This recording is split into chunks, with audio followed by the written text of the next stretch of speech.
It's extra credit. Yes, I'm answering questions, but you should go ahead and start. All right, now, how many people of you guys lied to your parents or lied to one of your friends before one of your lives? Probably everybody. And how many guys have lied to your parents and you knew it wasn't a good lie? Last but not least, how many of you guys have got caught in a lie? Which probably everybody has.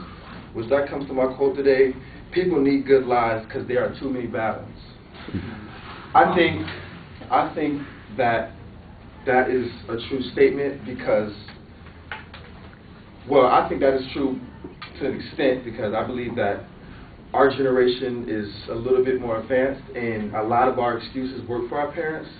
But as we all can see that as we get older, that it doesn't work.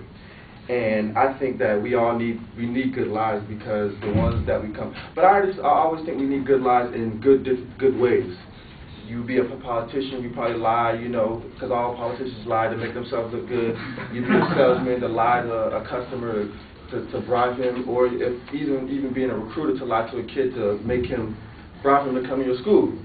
I think there's good lies because people need more good lies, and I believe that about time we become older and our kids come into this world that I definitely think not one lie probably worked for us.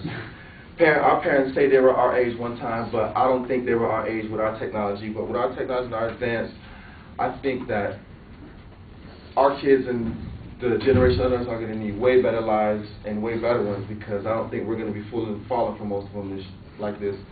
And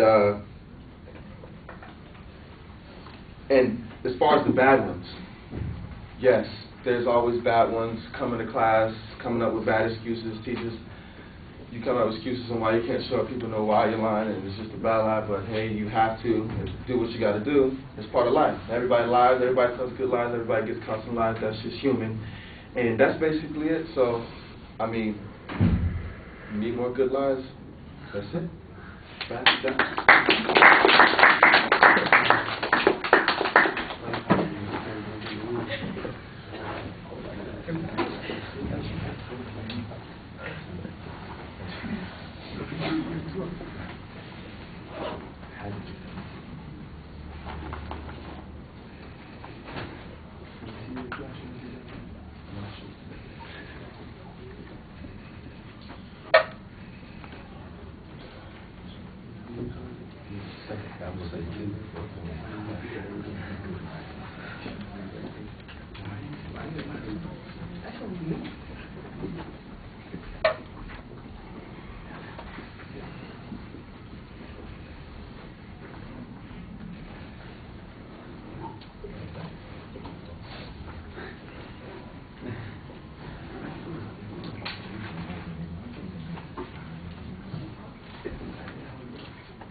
All right, the audience surveying thing at the beginning works pretty well to get us going, and you identify the topic, although I think your point of view is a little bit confusing. You need to kind of think that out a bit more. There's not really much of a structure, but it sounds like you've got a couple of ideas that you're headed for. Once you get to those points, though, I think you're getting by with a lot of bluster here and a lot of energy without necessarily having a good point to make. I'm still trying to figure out how the technology of today makes us better or worse liars. That's not quite clear. You just say that it's true, but you say it with a lot of energy, and you know that's going to help quite a bit. I think you've got very good voice projection. There's good variety and tone in your voice. The pacing is a little bit awkward in a couple of spots when you're searching for an idea, for instance. Your gestures, you have a couple of indicators, but mostly you've got the repetitive gesture. You're kind of putting your hands together and holding them, that sort of thing, and it just I think you need to relax a little bit. That's one of the places that your anxiety comes out. Your facial expressions are pretty vivid, and I thought you had really good eye contact with the audience most of the time. There are a couple of spots where you're looking off into the corners trying to think of the next thing that you're going to say, but most of the time you're looking at people, you're smiling at them, you're trying to engage them. Even though what you're saying isn't all that deep, you're giving a good impression of trying to talk to people that are in front of you. The one place that most of your anxiety comes out is in your body movement. There's a lot of swaying. You're shifting your weight from foot to foot constantly, and so you're only up there for a couple of minutes, but I'm getting a little seasick watching it because it's just back and forth, back and forth, back and forth. So part of that's just energy level coming out instead of it being purposeful into what you're saying to the audience and maybe stepping forward or pausing for a second, thinking about something and getting energized about that, because you're all just energy going. I think that's kind of the way you kind of keep that energy level going underneath. The exit, you got to a stopping point. I thought it was a little bit rushed. It didn't necessarily fit the point that you were making as well as it could, but it was clear that you were at the end of the speech. So the delivery things you're working on the right kind of stuff on. Content was a little bit weak, but you can't count on Bluster getting through everything, and sometimes you have to be a little bit more cerebral and engaged in what you're talking about, not just saying the words. All right. Thank you.